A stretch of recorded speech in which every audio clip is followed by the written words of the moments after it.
Olá, meu querido e minha querida, glória e paz. Sou o Francis, criador do canal Melhores Pregações. Eu gostaria de lhe fazer uma pergunta. Já pensou o quão maravilhoso é glorificar o nome do Senhor através da música? De fato, louvar é glorificar o nome dele. Pois bem, faça como essas pessoas e aprenda a tocar com o melhor professor de violão da internet. Entre no link da descrição ou do primeiro comentário fixado e consulte mais informações. Toda a honra e toda a glória seja dada a Deus. Seja edificado com essa palavra. Incline a sua cabeça, vamos orar. Senhor, nós te exaltamos, nós te glorificamos e nós entendemos que este culto é um culto especial. Todo culto é especial. Mas esse de hoje, Senhor, ele tem um ar de culto de milagre. Porque os seus filhos saíram dos seus lares, saíram de dentro das suas cavernas, deixaram os vales e vieram aqui, Senhor, no aprisco do Senhor. Suas ovelhas estão reunidas na sua casa, Pai. E nós esperamos que o bom pastor venha cuidar de nós essa noite. Senhor, o mundo passa por um momento tão difícil, tão agravante. Pandemia de um lado, terremotos de outro, guerras explodindo, ó Pai, no Oriente Médio. Nós aqui no Brasil, Senhor, numa briga sem tamanho de irmãos contra irmãos por conta da política. Precisamos de paz. Uma paz que só o Senhor pode dar. E uma paz que o Senhor só vai dar se a sua igreja pedir, ó Pai. Nós estamos nesse momento em oração, ó Deus, em uma igreja pentecostal. Em uma igreja pentecostal, o Senhor não é apenas um que ora e os outros ficam em silêncio. Todos oram ao mesmo tempo. Porque nós acreditamos que o Senhor é um Deus que tem a habilidade de ouvir a oração de todos, ainda que sejam feitas simultaneamente. E se a igreja me ajudar orando nesse momento, ó Pai, os adolescentes, os obreiros, os músicos, as irmãs, os irmãos, nós conseguiremos quebrar, ó Deus, o céu de bronze que está acima de nós. Porque o interesse do diabo, ó Pai, é que este culto termine em tristeza, em lágrimas de angústia. Mas nós expulsamos o diabo e determinamos que esse culto será para a sua honra e para a sua glória. E ele terá o ápice da sua presença, porque o Senhor aqui está. Senhor, na medida que eu estiver pregando, o Senhor tem liberdade para trazer a sua palavra revelada. E o Senhor pode falar conosco da maneira como o Senhor achar melhor. E o Senhor também pode curar os enfermos. O Senhor pode batizar com o Espírito Santo. O Senhor pode libertar as almas que estão cativas. Por isso, eu entro na sua presença como sacerdote e falo: fala conosco, ó Pai. Fala em nome de Jesus Cristo, seu amado Filho. E toca os nossos corações, agora e sempre. E toda a igreja diz: os que podem tomar seu assento aplaudindo a Jesus porque Ele é bom.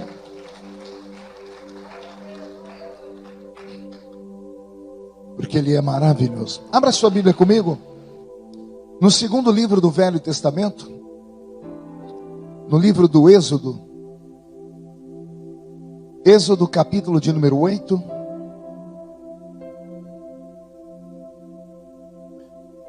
Do versículo 1 até o versículo de número 10. Livro do Êxodo, capítulo de número 8. A praga das rãs. E depois disse o Senhor a Moisés: entra a Faraó e dize-lhe: assim diz o Senhor, deixa ir o meu povo para que me sirva. E se recusares deixá-lo ir, eis que ferirei com rãs todos os teus termos. E o rio criará rãs, que subirão e virão à tua casa, e ao teu dormitório, e sobre a tua cama, e as casas dos teus servos, e sobre o teu povo, e os teus fornos, e as tuas amassadeiras. E as rãs subirão sobre ti, e sobre o teu povo, e sobre todos os teus servos. E disse mais o Senhor a Moisés: dize ainda a Arão: estende a tua mão com tua vara sobre as correntes, e sobre os rios, e sobre os tanques, e faze subir rãs sobre a terra do Egito. E Arão estendeu a sua mão sobre as águas do Egito, e subiram rãs, e cobriram a terra do Egito. E então os magos fizeram o mesmo com os seus encantamentos, e fizeram subir rãs sobre a terra do Egito. E Faraó chamou a Moisés e Arão e disse: rogai ao Senhor que tire as rãs de mim e do meu povo, depois deixarei ir o meu povo para que sacrifiquem ao Senhor. E Moisés disse a Faraó: tu tenhas glória sobre mim, quando orarei por ti, pelos teus servos e pelo teu povo, para tirar as rãs de ti das tuas casas, de sorte que somente fiquem no rio? E Faraó respondeu, e ele disse: amanhã. E Moisés disse: seja conforme a tua palavra, para que saibas que ninguém há como o Senhor nosso Deus. Amém, igreja? Incline a cabeça mais uma vez. Pai, mais uma vez eu te peço inspiração para podermos caminhar no tapete da sua revelação nesta noite. Que esse texto crie vida dentro dos nossos corações e que a pregação, na medida que for crescendo, crie vida na mente dos seus filhos. E que quando o culto terminar, os ensinamentos dados nessa noite se tornem como uma bússola para guiá-los durante essa semana, para que possamos ficarmos livres dos ataques do diabo. Fala conosco, é o que eu te peço agora e sempre, em nome de Jesus. E a igreja diz: pode dar a Jesus mais uma linda salva de palmas?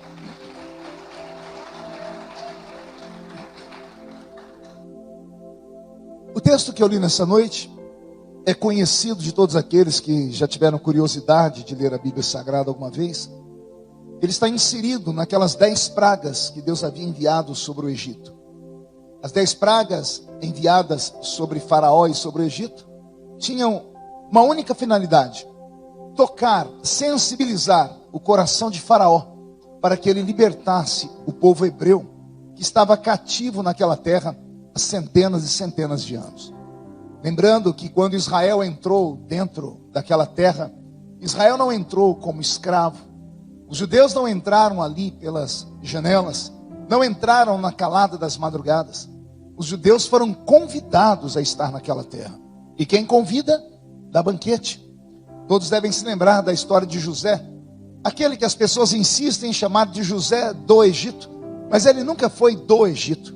Era o José que estava no Egito. E o José que estava no Egito, depois de passar por uma série de provas, acabou ascendendo e sentou em um trono, abaixo apenas do trono de Faraó.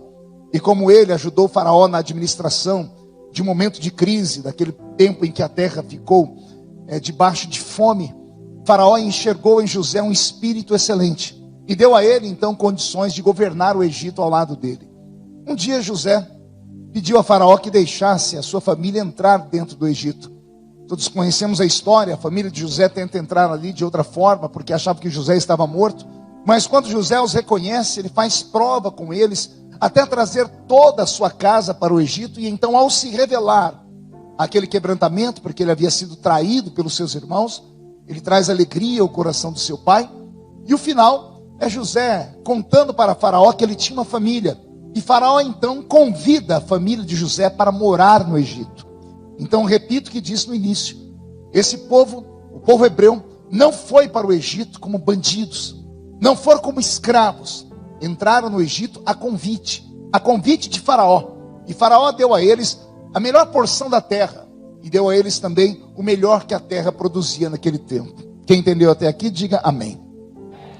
430 anos se passaram, e o povo hebreu cresceu assustadoramente naquela terra. Já não era mais apenas a família de José, agora era uma multidão. A Bíblia vai nos dizer que quando eles saíram do Egito, saíram no número de 600 mil almas de guerra. 600 mil almas de homens que tinham exatamente 30 anos de idade, que era a idade que o hebreu estava emancipado e podia ir à batalha. Fora mulheres, fora crianças, fora velhos, fora anciãos, senhoras, bebês, os animais. Então, quando Israel está nesse momento aqui a um passo de ser livre, eles eram uma nação dentro de uma nação. Quase 3 milhões de judeus aprisionados na terra do Egito. E então chegou o tempo, porque a Bíblia diz que o clamor desse povo começou a subir ao céu. Porque o faraó que está agora governando nesse tempo, que já não se lembrava das alianças feitas pela sua dinastia passada, pelos seus antepassados com José, porque se passaram quase meio milênio, quase 500 anos, agora percebe que os judeus estão crescendo sobre a terra e determina flagelos sobre eles, determina morte sobre eles. Intentou ele matar todos os meninos nascidos dos hebreus. E todos nós conhecemos o demais da história. A Bíblia diz que quando eles começaram a sofrer, o clamor desse povo subiu aos céus. E aprove a Deus levantar um libertador para tirá-los da terra do Egito. E esse homem foi Moisés. E Moisés, por incrível que pareça, embora fosse hebreu, estava no palácio de Faraó. Porque foi ele adotado pela filha de Faraó. Até que em um momento há uma revelação, os segredos são contados, e ele descobre que ele estava na terra ou na casa de Faraó, mas ele era um hebreu. E como era um hebreu, sentiu ele a aflição do seu povo. E nós vamos conhecer toda a história, sabemos que ele matou um homem, enterrou na areia, e depois disso teve que fugir do Egito. Passaram-se 40 anos, desde que ele saíra do Egito, e ficou no meio do deserto. Quando ele deixa o Egito, ele tem 40 anos. E passa mais 40 anos no deserto. Ele tem 80 anos de idade. Quantos anos eu disse?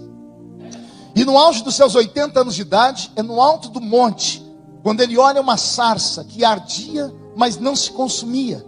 E do meio da sarça, uma poderosa voz que chama ele pelo nome. E diz a ele: Moisés, tira as alparcas dos seus pés, porque a terra onde você está é uma terra santa. Eu te enviarei a Faraó. E você dirá tudo que eu lhe mandar, porque é chegado o tempo de tirar o meu povo da escravidão. Moisés então questiona a Deus: quando eu for ter com Faraó, ele vai me perguntar quem é que mandou eu ir até ele. E o que é que eu digo, Senhor? E o Senhor diga a Faraó: eu sou, me enviou a ti. O grande eu sou, o todo-poderoso Deus de Israel. Acontece algumas coisas nesse dia em que ele está diante da sarça, que daria aqui pregações de muitas horas. Uma delas, por exemplo, é quando Moisés pede um sinal a Deus, e Deus diz assim para ele: coloque a mão no seu peito, Moisés. E ele coloca. E quando ele tira a mão do peito, a mão dele está leprosa. E quando ele vê a mão dele leprosa, ele se apavora. E o Senhor Deus pode colocar a mão de novo no seu peito, e quando ele retirou a mão estava limpa. Era uma maneira de Deus dizer a ele: Moisés, tudo que vai acontecer na sua vida agora não é mérito seu, portanto nunca bata no peito, achando que é você que vai fazer alguma coisa, achando que o milagre veio da sua mão, achando que a libertação veio da sua mão, porque o homem que bate a mão no peito achando que é alguma coisa, ele fica leproso, e a lepra é símbolo de morte.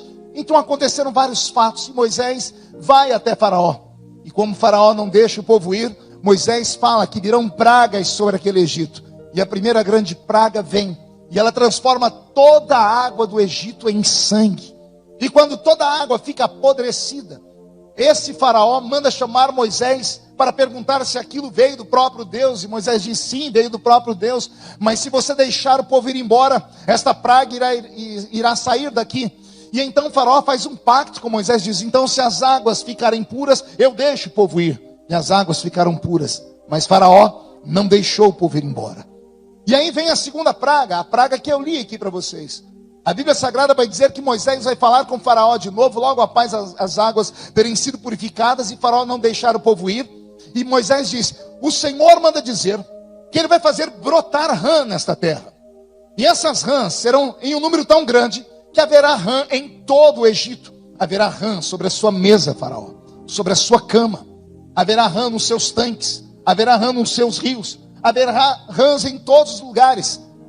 E então o Senhor disse a Moisés: mandarão estender a mão sobre toda a terra do Egito e ordenar que as rãs saiam de todos os lugares e empesteiem esta terra.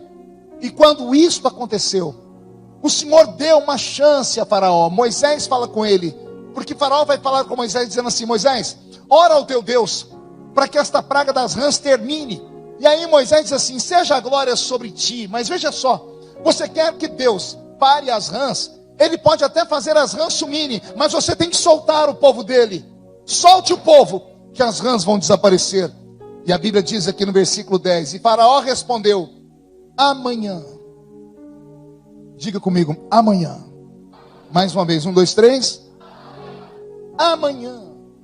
Faraó preferiu passar mais uma noite em companhia daquelas rãs, do que tomar a decisão certa, que era deixar o povo ir embora. Tendo contado a história, eu passo a pregá-la para vocês.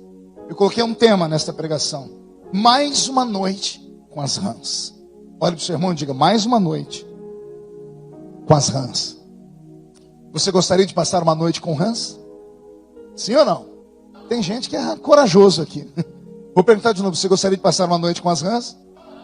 Então tome a decisão certa nessa noite. A decisão certa pode impedir você de ter uma noite de angústia, uma noite de tristeza. Existem decisões na nossa vida que nós podemos tomar urgentemente. E não podemos protelar. Não podemos nos apegar aos nossos pecadinhos de estimação. Aquelas coisas que aparentemente nos fazem tão bem, mas que o final delas será destruição e será morte. Essas rãs aqui podem ser traduzidas por problemas. O Senhor Deus ouviu a sua oração. Senhor, me livra desse problema. E o Senhor diz para você, eu te livro. Mas você tem que se converter. Você tem que abrir mão dos seus erros. Você tem que fazer votos. Você tem que se santificar, tem que jejuar. Você tem que orar. Você tem que atuar mais na casa do Senhor. Você tem que colocar o seu talento em prática. Você tem que ser mais crente. E aí a pessoa sabe que ela tem que tomar essa decisão. Ela sabe que só há um caminho, não há dois, não há três, não há quatro. Mas ao invés de tomar o caminho, ela protela e diz assim, amanhã eu vejo o que eu faço. Hoje vou sair daqui e vou fazer tudo aquilo que eu sempre fiz a vida toda. Nada na vida da pessoa muda. A Bíblia Sagrada vai nos dizer, em um texto, no livro de Deuteronômio, no capítulo 30, versículo de número 19, o próprio Deus colocando na mão de Israel o poder da escolha. Olha o que Deus diz, capítulo 30 do livro de Deuteronômio, no versículo de número 19. Os céus e a terra tomo hoje por testemunhas contra ti, que te tenho proposto a vida e a morte, a bênção e a maldição. É o Senhor dizendo, eu coloco na tua frente a vida e a morte, a bênção e a maldição. E aí Deus dá um conselho, escolhe, pois, a vida, para que vivas, tu e a tua semente. Deus está dizendo àqueles que o amam, que uma decisão tomada pelo pai e pela mãe, pode levar a família toda para a morte ou para a vida. Arrastar a família para a bênção ou para a maldição. O Senhor nunca vai impedir você de fazer nada. Escute o que eu estou dizendo. Nunca espere que Deus tome o leme da sua vida e te livre de você cometer erros grosseiros e pecados gritantes. Deus não fará isso, porque Ele te deu livre-arbítrio. O Senhor te deu o poder de escolha. O maior poder que há no mundo não é o poder de alguém que tem na mão a função ou o dom de poder tocar em um botão e explodir uma bomba atômica, não. O maior poder do mundo quem tem não é o presidente da república. O maior poder do mundo, Deus deu a toda a humanidade, que é o poder de escolher. É você quem escolhe que você quer viver. É você quem determina onde quer chegar. E por favor, não venha jogar culpa na sua fraqueza, porque todas as vezes que alguém é confrontado, a pessoa diz, mas a carne é fraca. E eu me lembro de uma pergunta que eu sempre fiz quando era garoto, porque eu ouvi um pregador falar, se a carne é fraca, você peca por quê? Porque pecado é vitamina para fortalecer a carne, por acaso? Existem coisas na vida que não dá para você jogar na mão de Deus. Não, seja o que Deus quiser, está na mão dele. Se Deus quiser, vai acontecer. Se Deus não quiser, não vai acontecer. Por favor, não use de mandingas. Está na sua mão.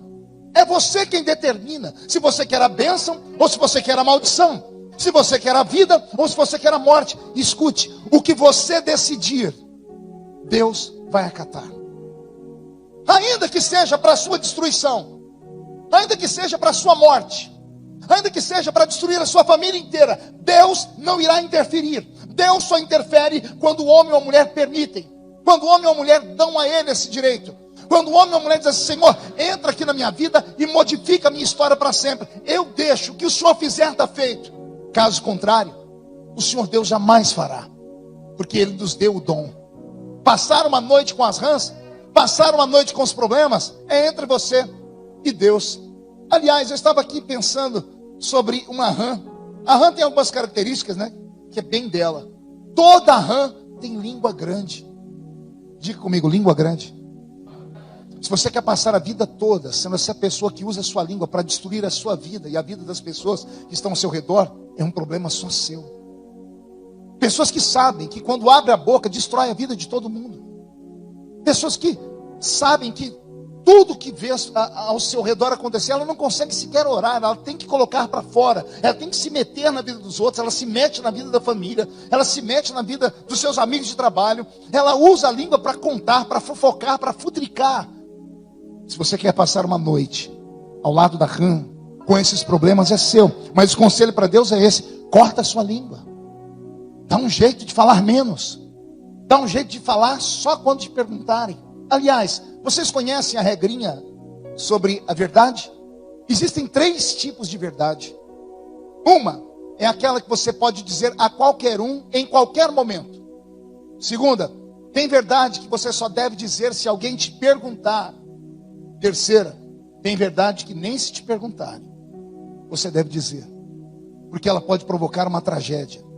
Exemplo, você tem um amigo muito querido, seu melhor amigo, e o seu melhor amigo, ele é extremamente violento, e você sabe que ele é capaz de tudo, e aí você vê a esposa desse seu amigo traí-lo.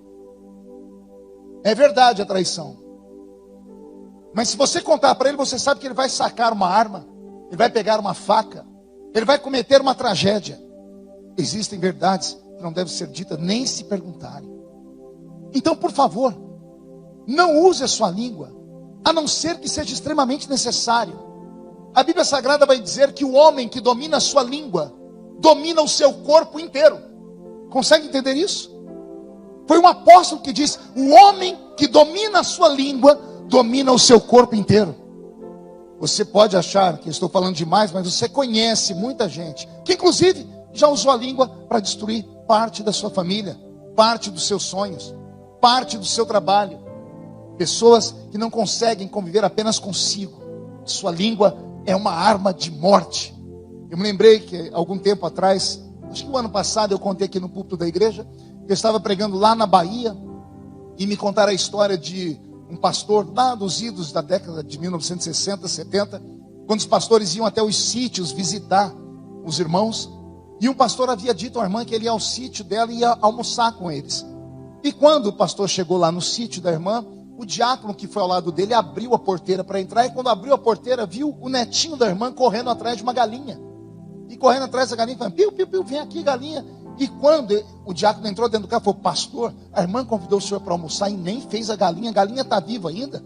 Será que ela não sabe que o senhor é um homem ocupado, que a sua agenda é muito cheia? E o pastor disse para ele: calma, a gente não sabe o que está acontecendo. Quando eles entraram dentro da casa da irmã, a irmã disse: que bom, pastor, que o senhor veio, olha, já já vai sair o almoço. Entrou o netinho com a galinha na mão. Quando ele entrou com a galinha na mão, o irmão não aguentou e falou assim: irmã, a senhora convidou o pastor para almoçar aqui e a galinha ainda está viva. A irmã disse: não, irmão, não é essa galinha aqui não, a galinha que eu fiz para o pastor já está lá no fogão, ó. Escuta o cheirinho dela aí. Pegou aí? Escutar o cheiro dela?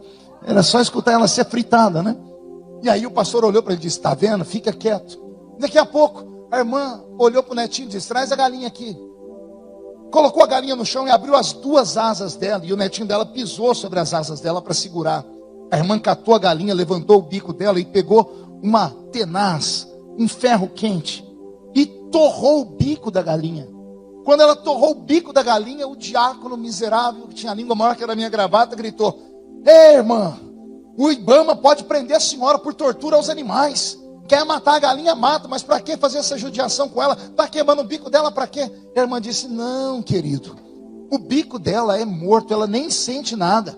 Mas eu vou explicar porque eu queimei o bico dela. Essa galinha aqui é estéril, ela é a única que não bota ovos.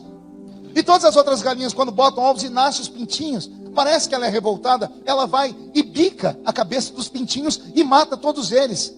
Já me falaram para matar ela, mas como eu amo muito essa galinha, porque ela é muito querida, eu, ao invés de matá-la, eu estou curando ela. Eu estou queimando o bico dela. Ela nunca mais vai matar ninguém com o bico dela. Alguém entendeu aí a ilustração ou não? Quem sabe nessa noite o anjo do Senhor, lá do capítulo 6 do livro de Isaías, não pega uma tenaz na mão e vem queimar os nossos lábios. Alguém já leu isso na Bíblia? O profeta estava lá, só sabia falar mal da vida dos outros. Ele dizia: ai dos que bebem, ai daqueles que se prostituem, ai daqueles que adoram estátuas, ai, ai e ai. Até o dia que ele entrou no santuário, a Bíblia diz: veio um anjo, pegou uma tenaz, com a tenaz pegou uma brasa de fogo debaixo do trono de Deus e queimou os lábios do profeta. E quando queimou os lábios do profeta, o profeta disse: agora os meus lábios estão purificados. Que nesta noite aconteça esse milagre na sua vida.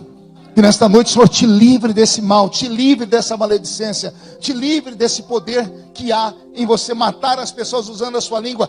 Chega de passar uma noite com um problema chamado falar demais. Segunda coisa que eu encontrei na rã: toda rã gosta de lama.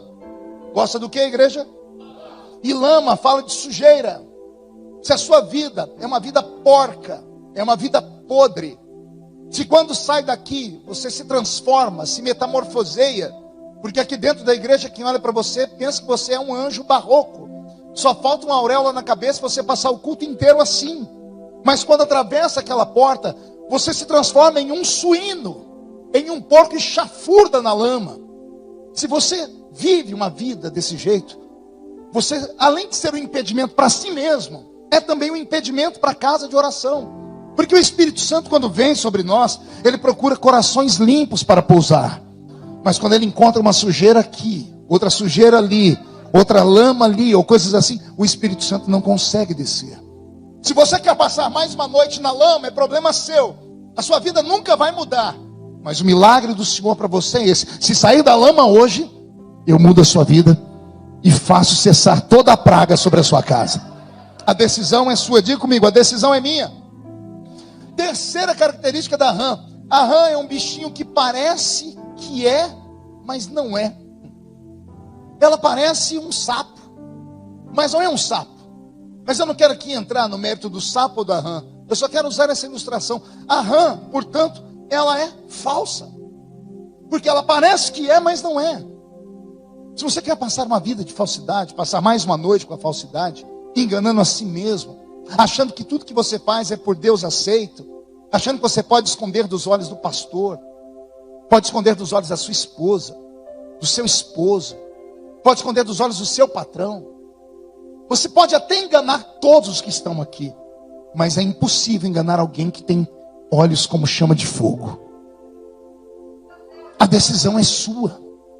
Quer continuar caminhando por esse caminho? O final será morte. Nós temos inúmeros exemplos. Você encontra pessoas que frequentaram esta igreja, outras igrejas, andando pelas ruas da cidade. Dia desse eu passei na porta de um supermercado e encontrei um olha só, é difícil falar ex-irmão, né, pastor Elias? Porque não tem ex-irmão, mas acaba existindo.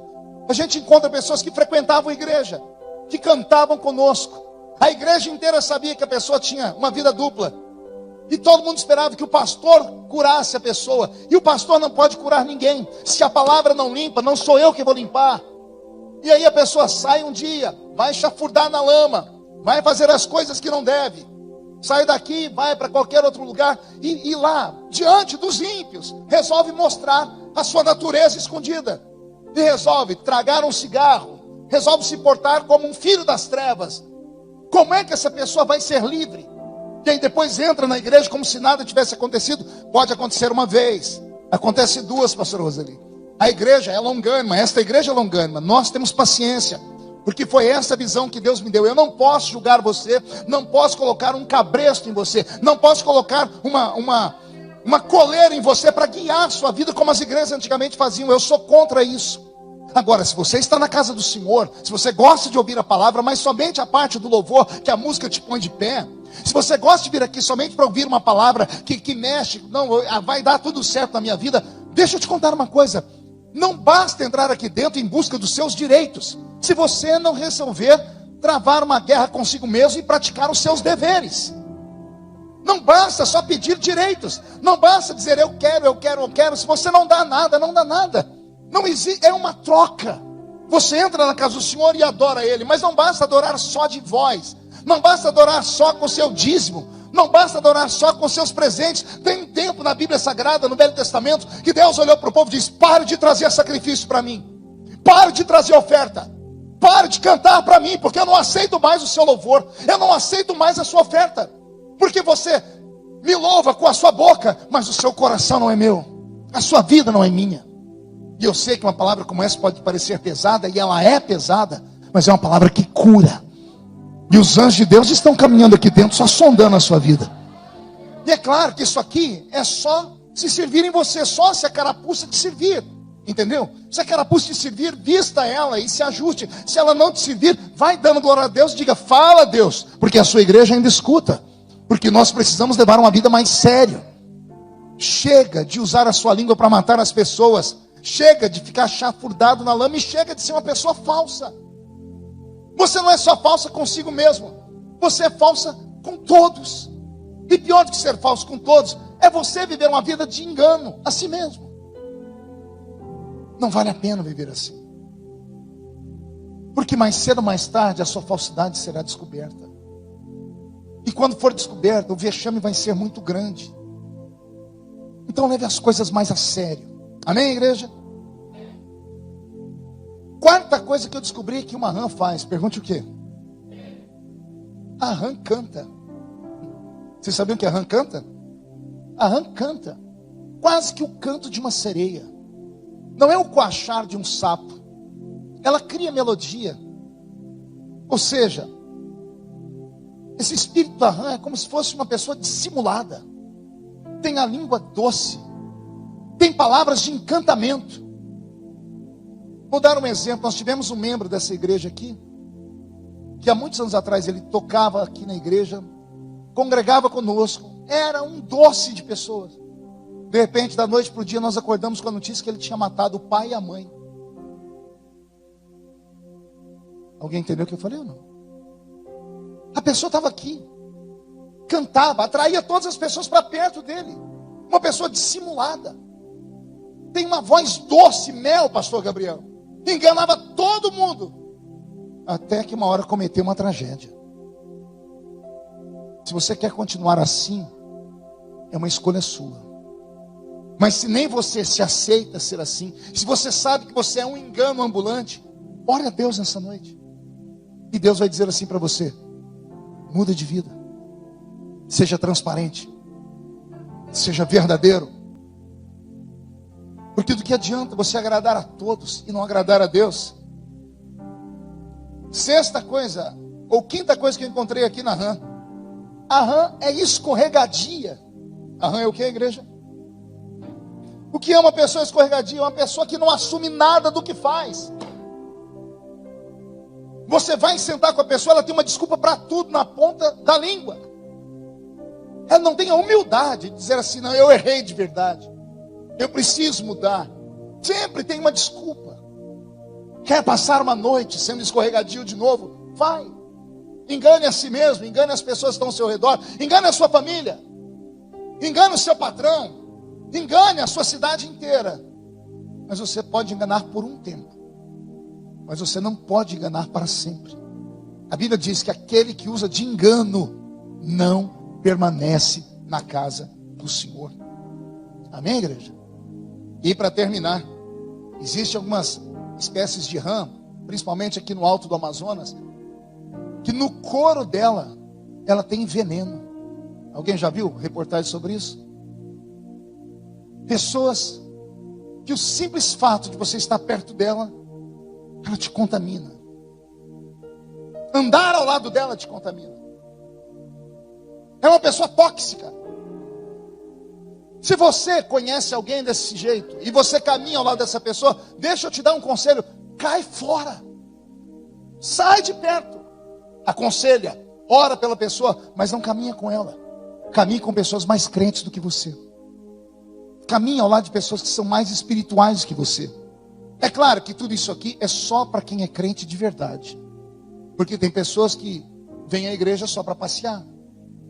Vem à igreja porque não tem um lugar melhor para ir, está tudo fechado mesmo, já que não tem as baladas, apesar que os barzinhos abriram agora, né? E como o culto termina cedo, dá tempo de vir aqui e ir para os barzinhos ainda.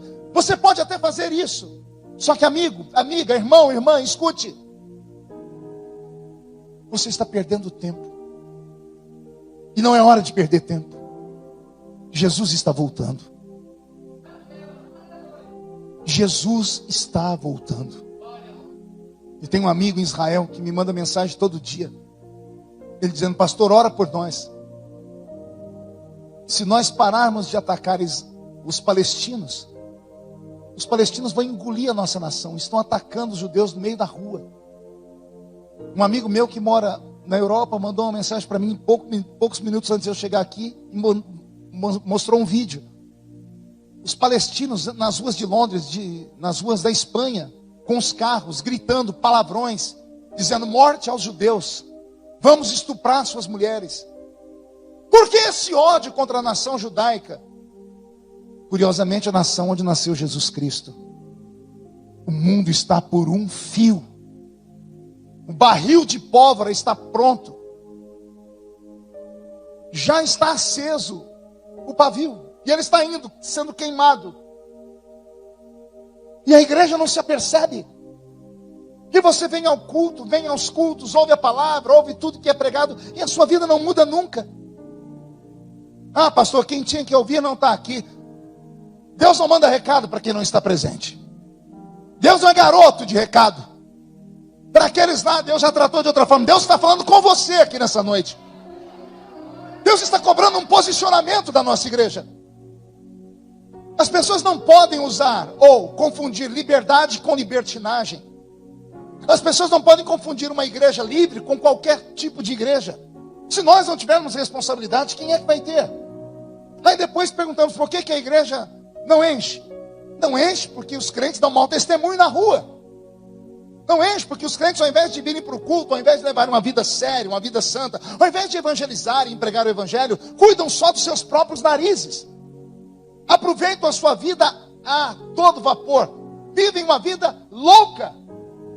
E não tem mais coragem de falar de Jesus. Aí todo o peso do culto fica em cima de meia dúzia, que sobe um monte, desce um monte, faz um relógio de oração aqui, para suportar o peso de todos os demais. Está na hora de tomarmos um posicionamento, igreja. Está na hora de pegarmos os pecadinhos de estimação e chutarmos ele para fora da igreja. Está na hora de purificarmos o ambiente. Quem sabe não acontece aqui hoje que Deus disse ao seu povo um dia sobre a guerra: santificai-vos hoje, porque amanhã eu entregarei o inimigo na sua mão. Quem sabe não é esse o pedido de Deus para nós? Santifique o povo, e amanhã eu entrego o inimigo na sua mão. Eu quero desafiar os crentes desta igreja que ainda acreditam em propósitos, durante essa semana fazerem propósitos de oração, de jejum, fazerem propósitos de pureza e santidade, de abrirem mão dos seus próprios desejos por coisas sobre-humanas e sobrenaturais. Se fôssemos uma igreja fria, se fôssemos uma igreja que não crê nos dons do Espírito Santo, tudo bem, poderíamos ser uma igreja apenas de vir e ir embora, sentar aqui, cantar 2 hinos, ouvir uma palavra, entregarmos a nossa oferta e voltarmos para a vida comum lá fora. Mas a nossa igreja tem uma proposta, que é a igreja do avivamento. E avivamento só é avivamento quando aqueles que estão mortos ressuscitam. Quando aqueles que estão em coma sintam um choque de Deus. Não quero que a nossa igreja seja conhecida lá fora como uma igreja de zumbis. Já assistiu aquele filme, aquela série The Walking Dead? Você vê zumbis que caminham, andam, tocam, correm, mas não sentem nada, estão mortos. Se você está em coma, a minha oração hoje é para que o Espírito Santo te ressuscite. É para que o poder de Deus vá onde você está e te tire do lugar. É para que você receba um toque de Deus e a sua vida seja transformada. Alguém acredita que Deus ainda faz? Fique de pé comigo, por gentileza. Enquanto a banda se aproxima, preste atenção na história que eu vou contar. No Oriente Médio, contam que há muitos e muitos anos atrás, havia um poderoso rei. E esse rei, sua esposa não dava à luz a filhos, então ele fez propósitos com Deus. E a esposa dele engravidou. E ela engravidou de trigêmeos. E como nasceram em trigêmeos, passou-se os anos e o rei envelheceu. E somente um dos filhos podia assumir o trono. Mas os 3 nasceram no mesmo dia. Os 3 tinham a mesma idade. Os 3 eram bons filhos. Mas somente um podia herdar o trono. Então esse rei fez um propósito. Esse rei mandou chamar os 3 filhos diante do seu trono. Ele colocou uma mesa diante dele e colocou em cima da mesa uma planta extremamente rara e um vaso extremamente caro. E o rei disse aos seus 3 filhos: um de vocês vai assumir o trono. O que vai assumir o trono vai ter que obedecer a minha voz. E a minha voz é essa: aqui nessa mesa tem um problema, e eu quero que vocês resolvam o problema. Os 3 filhos olharam para a mesa. E o primeiro diz: pai, eu já sei qual é o problema. Isso aqui é um questionário seu, né? É um enigma. Pai, esta planta que está aqui, as pétalas dessa flor é tão poderosa. E se nós conseguimos plantar mais plantas como essa, poderemos dar chá para todo o nosso povo e curar os doentes. Aqui está resolvido o problema da doença no reino. O outro filho disse: pai, eu tenho outra ideia. Qual é a sua ideia, filho? Esse vaso é chinês, é da dinastia Ming. Ele custa uma fortuna. Se vendermos esse vaso, com o dinheiro desse vaso, vamos matar a fome de todo o reino. E o pai sorriu para o filho, esperou o terceiro. E você, meu filho, consegue resolver o problema? O menino olhou para os irmãos, olhou para a planta, olhou para o vaso. Ele pegou a planta, jogou no chão e pisou sobre ela, destruiu a planta. Ele pegou o vaso e jogou no chão e fez ele em pedaços. Os outros 2 filhos agarraram ele, e os soldados vieram também e disseram: ele enlouqueceu, meu pai, ele enlouqueceu. O pai disse: solte, meu filho, solte. Eu já sei quem vai ser o rei aqui. O rei que vai ficar no meu lugar é o filho que destruiu a planta e que quebrou o vaso. Os outros 2 disseram: mas pai, o senhor vai colocar um louco no trono? Louco por quê? Pai, quem é que destrói uma planta que pode curar as pessoas? Quem é que destrói um vaso que, se vender ele com dinheiro, podemos matar a fome do reino? O pai disse assim: eu não falei sobre valores, eu falei sobre problema. Eu disse que na mesa tinha um problema. E por mais bonito que seja o problema, por mais prazer que esse problema lhe dá, por mais que esse seu pecadinho de estimação te deixe feliz da vida, problema é problema. Só tem um jeito de resolver: é destruir ele. Destrói esse problema que te prende, esse relacionamento que não te leva a lugar nenhum. A senhora vai mesmo passar a vida inteira como se fosse uma bola de basquete para ficar na mão de todos os homens que passam pela sua história. Não vai ter amor próprio, não vai ter respeito próprio. Você, rapaz, vai passar a vida inteira achando que é o filhinho de papai. Não vai dar um jeito de arrumar um emprego, não vai dar um jeito de criar responsabilidade. A senhorita não vai arrumar um jeito de ir para a escola, não vai dar um jeito de resolver o problema na sua família. Sabe que o seu pai está lá, a sua mãe está lá, você é o filho, a autoridade está sobre o pai e a mãe. Será que não está na hora de haver um conserto? Será que não está na hora de você colocar os pingos nos is? Ah, pastor, mas é o meu orgulho. Põe esse orgulho no chão e quebra ele. Pega esse número de telefone, quebra ele, joga fora. Põe um ponto final na sua vida que veio te arrastando até agora. Por isso Deus não te toca, por isso o Espírito Santo não te visita, por isso que o culto para você é um peso. Deus te trouxe hoje aqui porque Ele quer seriedade. O Senhor manda dizer: eu cesso a praga das rãs hoje, mas você tem que ser livre. Seja livre. Só tem um jeito de você ser livre: é você quebrar as cadeias que te prendem, é você tomar uma decisão séria na sua vida, é você romper com o seu passado. Rompe com o seu passado nesta noite e você vai ver o que Deus fará na sua história.